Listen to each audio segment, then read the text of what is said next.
He was 27 years old.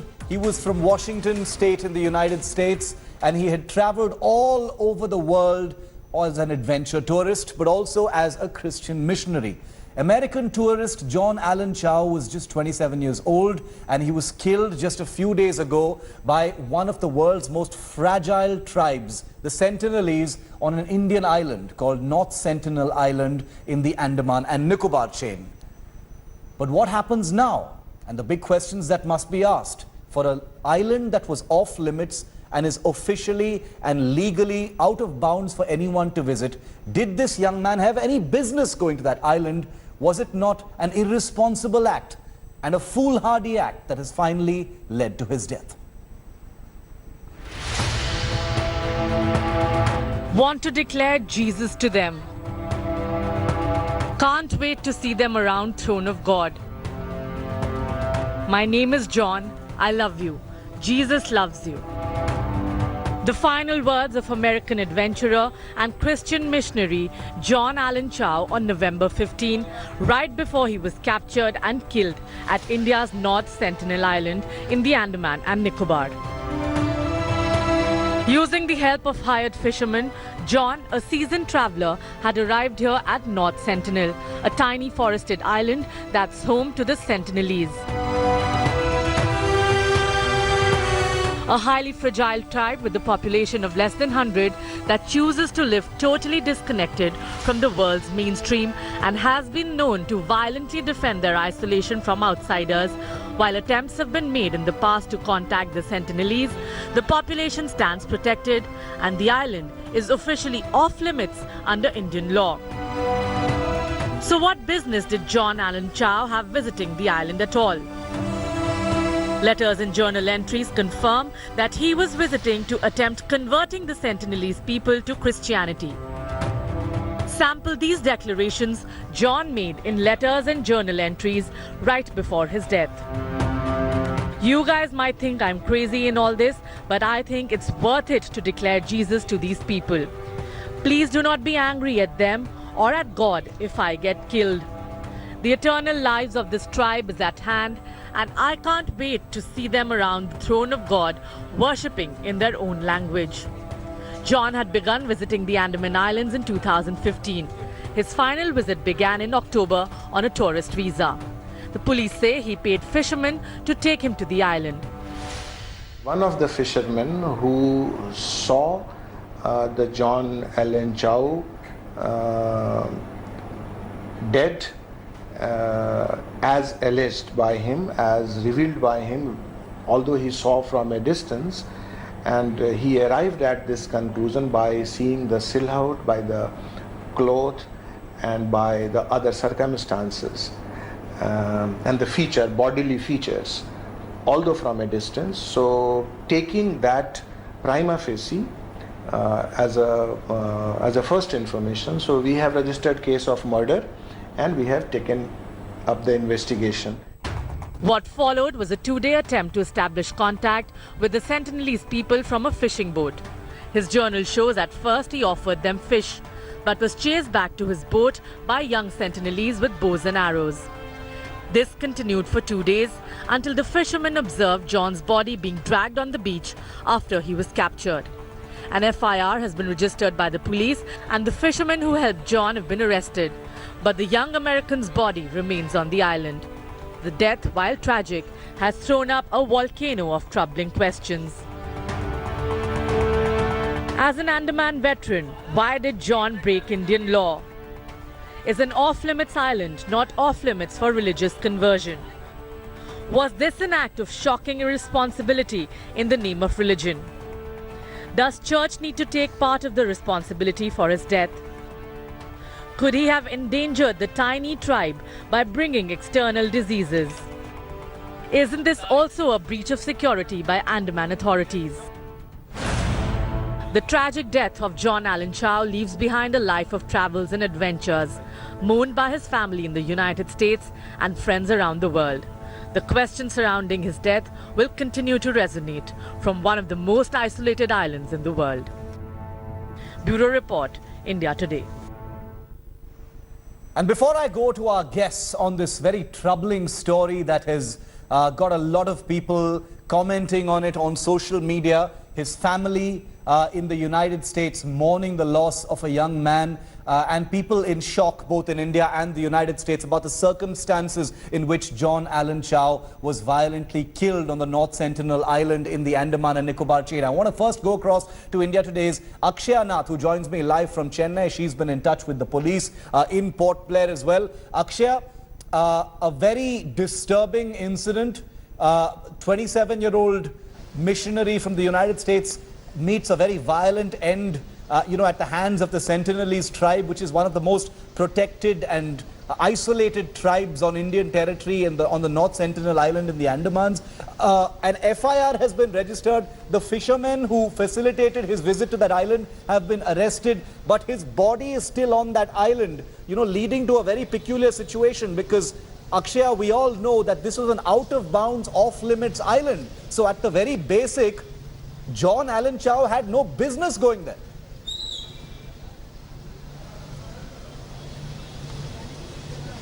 Well, yes, certainly, Shiv.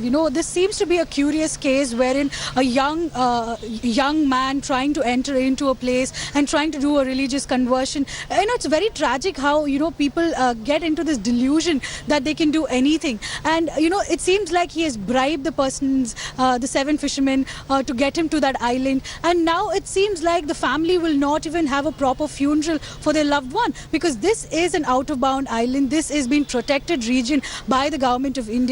And at this point of time, the closest that the Coast Guard and the other officials can do is an aerial surveillance to see how the scenario is panning out there. But the big question is, who led this entire operation? Why was he so motivated to go there? And now we've seen that the family of John Allen Chau, they have reacted on social media and they've requested that the Indian government not take action on those 7 fishermen who had helped Chau. And they've also said that they're trying to forgive those people who killed their son.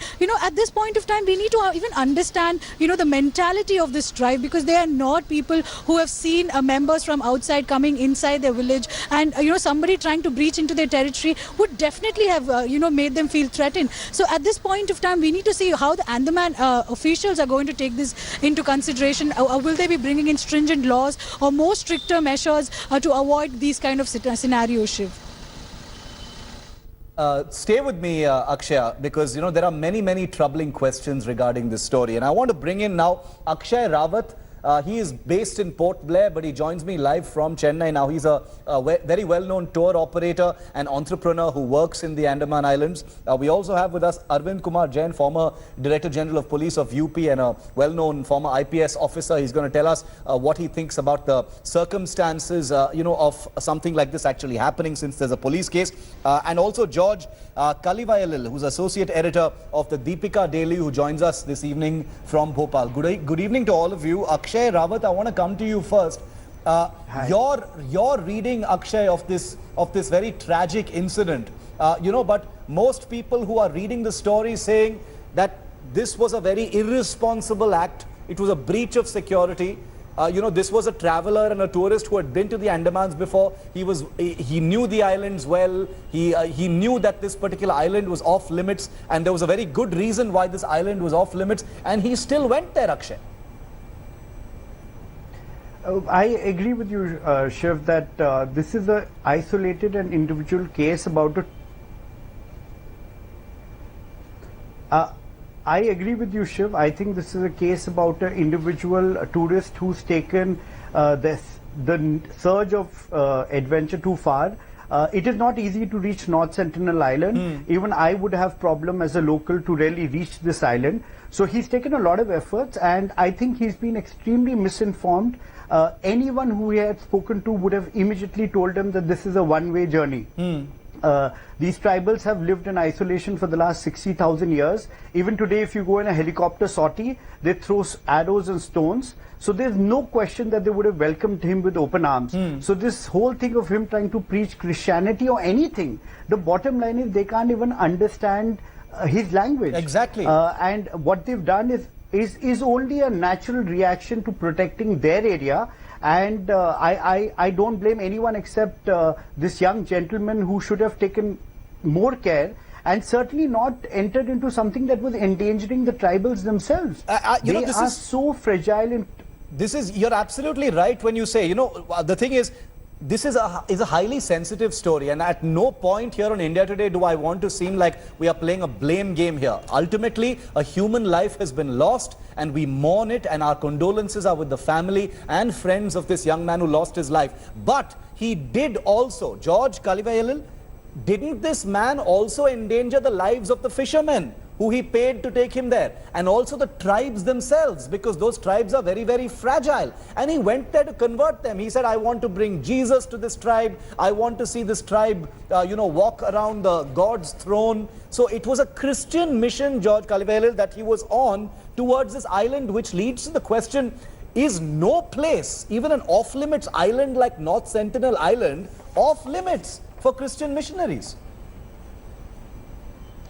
Shiv, I agree with almost most of the things you said about this John Allen Chau's this endangered journey to a island which he should never have gone. There is no doubt about it. I fully agree with the person who talked just before me. Yes. What he said is exactly correct. I think this John Allen Chau is either a crazy adventurer or a misplaced adventurer or a completely misinformed person. He did all it is a one-way traffic. It should be. And he, as you said, he has put the life of those fishermen, more than that, the life and that community, yes, that Sentinelese community. They should have, he was trying to endanger that also, whether he was knowing or not, absolutely wrong. Yes. Or absolutely unacceptable that somebody tried to enter that. Yes. But the way, though I'm a Christian or a Catholic by birth, I'm a journalist, Paka journalist, yes, nothing to do with any church or anything. Yes, sir. But I will tell you, the way you are trying to misplace things by saying that it is trying to convert this into Christianity. Preaching Christian love or preaching Jesus Christ is nothing to do with the conversion. I will tell you one thing. Just hear me. Give me 2-3 minutes. In India, still the Christians are only 2.3% in India. Out of 130 crore people, we are very such a limited number. If conversion was Christianity, same. Britishers were ruling this country for so many years. What does bring Jesus to the people mean? At least 50% of India. What does bring Jesus to the people mean? You people, if somebody preaches Jesus Christ, sir, please, people think that, or somebody alleges that. What does bring Jesus to the people mean? No way. I want to bring Jesus to the people. I want to see these people walk around God's throne. What does that mean? He himself, in his post to his own family, his own parents, he says, you may think I am crazy. Yes. You may think I am crazy. But I think, but he is trying, he is an adventurer, he is just a 26, 27-year-old boy. Okay, young person. I think he doesn't belong to any missionary group. You're saying I don't think he is part of any missionary group. Fine. Okay. You're saying that I've misphrased it. I happen to think that the interpretation of I wanted to take Jesus to these people, I wanted to see them walk around God's throne. I want Jesus to be on their lips. Different interpretation. No. I think that's a matter of semantics here. We will never know tragically because this young man, as you said, a young adventurer, is no longer alive. But it sounds to me like he wanted to go to that island, befriend those people, preach Christianity, and convert them. But I'll come back to that point. Arvind Kumar Jain, I want to come to you, sir. From where you take that conversion? No, I'm sorry. I don't think. Not even saying preach Christianity. I don't think. He's not even saying preach. He's not preaching Christianity. No. For a community that has been isolated for 50,000 years, if a person says, "I want to take Jesus to them," what is the purpose of that? What is the purpose of that, sir? What is the purpose of that but to convert them to Christianity? What is the purpose of that? How can somebody converted? No. I think you see you're pulling at a small thread, George. How rubbishly you are using that term, Mr. George. conversion again and again. I think completely misplaced. you are hanging on to a very thin thread. I will tell you, you are hanging on to a very thin thread. You're basically justifying everything else that happened by saying it was not intended to be conversion.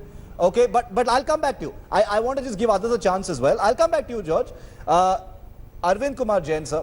This is a very complicated case now because this island was off limits. An FIR has been registered. This is a protected, isolated tribe that has chosen to live in isolation for all these years. This poor young man's body is lying on that island now. What is the process forward as far as the law is concerned? In your eyes as an ex-IPS officer, how should the law proceed in this way, sir? See, you cannot prosecute. Yeah, you can't. These tribals. You cannot prosecute these tribals. You cannot enter the island. You cannot raid the place. You cannot pinpoint who were the tribals who were involved in this killing or by arrows. What you can do is you should take very deterrent action against the local Christian missionary Alexander, the fishermen who were responsible for taking this gentleman who took 25,000 from him, and he had been to this island 6 times. It is not that he was not aware of the risk involved. Exactly. In it. Yeah. So you cannot prosecute the tribals. You can only prosecute the fishermen and water sports people who generally take the tourists to these islands. Yeah. They take heavy money and they take these people.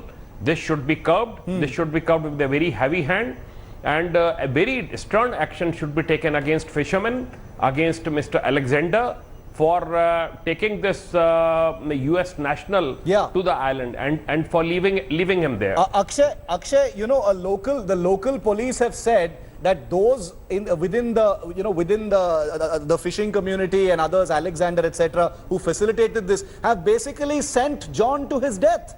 They've just sent John to his death because everyone involved, including John, who has visited this place so many times, knew that this place is off limits, knew what the dangers are. I mean, it's one thing to be an adventure tourist who's looking for the next thrill. It's entirely another thing to completely violate local law and put yourself and several other people at fatal risk, Akshay.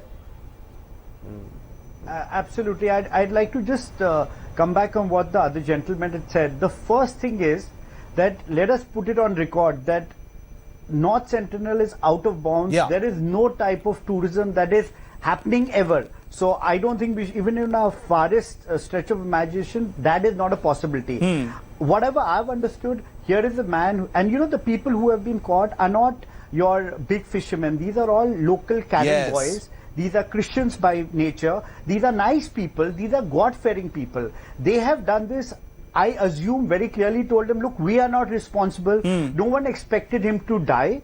And they thought he's going to go get his 2 minutes of glory and come back. Unfortunately, it didn't happen like that. These people certainly should be, should face the law for that. Okay. But in terms of creating this image that this is something that may happen again in Andaman, let me tell you, the local administration, and I don't speak on behalf of them, but it is very, very difficult to travel to these parts of Andaman, and there is no type of tourism. This is obviously a gentleman, thanks to social media, who thought maybe he'll get many followers, who may become an overnight sensation, and I firmly believe it doesn't have that much to talk about preaching. It's more about his own desire to break into something that has been in isolation for thousands of years. Okay, so you're saying that this is more about adventurism than it is really just about preaching. George Kalvelil, you can respond to that, sir. But I want to just make one thing clear here. We are not demonizing anyone or any community or any actions here. All we are saying is that some irresponsible things have been done, and that a place where nobody had any business going to went there with the intention of preaching, some kind of religious gospel. It could have been any religion.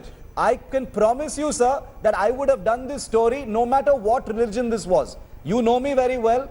This is not about Christianity or about Islam or anyone. I would have done this no matter what. But it just appears that Christian missionaries, no place is off limits for them, sir. They're going all over the place to convert. You have a problem with me saying this was a conversion mission, but I am saying, shouldn't the church come forward and send out a message of this kind? This young man may not have belonged to any church, he may not have been an emissary of any church, but considering he was going to preach the word of Jesus, should, in your opinion, the church step forward and offer some kind of guidance? Shiv, the one thing is that how can somebody, he himself is he says, we call him a missionary because he says he wanted to tell the love of Jesus to others, or the convey the love of Jesus, nothing more than that. Nothing more. He doesn't belong to any particular church or sect in Christianity. Yes. Because I belong to the biggest Catholic church, where in India. In India also we are by numbers we are the number one among the Christians. Okay. By numbers. But that doesn't mean that because my name is George and I believe in Jesus Christ, that doesn't mean that I am more an Indian. I am more a Hindu. I am proud of that. I know I have learned all Hindu literature from Pandits, Pujaris, so many good friends. I love them. That way, this person, this misplaced person, completely crazy person, that individual has done a total mistake. What our police officer, our senior Arvind sir said, I fully agree with him. Those responsible should be punished.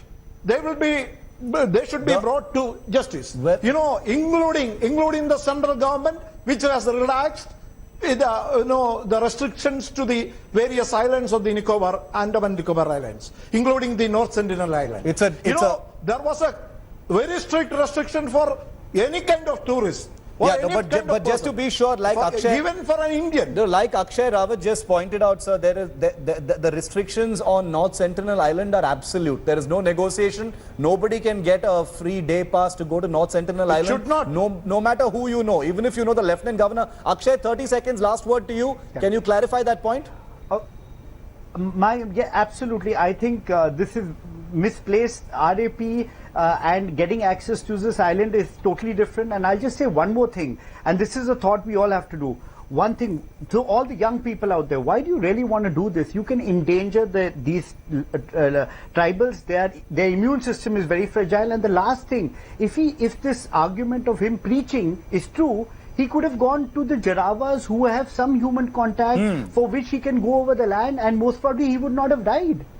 That's the point. I think this is just social media craziness that has made him do this, and it's sad. Our condolences, but one should not indulge in something so risky. No, absolutely. I think the hard facts need to be put out, that this was a deeply irresponsible act which has tragically led to this young man's death, but also irresponsible because perhaps we should be thankful that nobody else lost their lives. There were other people in that boat. There were at least 100 people on that island, and like Akshay just pointed out, all of these people could have been harmed as a result of this very, very foolhardy adventure by John Allen Chau. But rest in peace, John, because ultimately you were only 27 years old, your family mourns you, and we here at India Today will not make any more light of this. What we will say is a young life has been lost, but lessons need to be learned for sure over this tragedy. Thanks very much, gentlemen, for joining me on this discussion. Thanks for watching the video.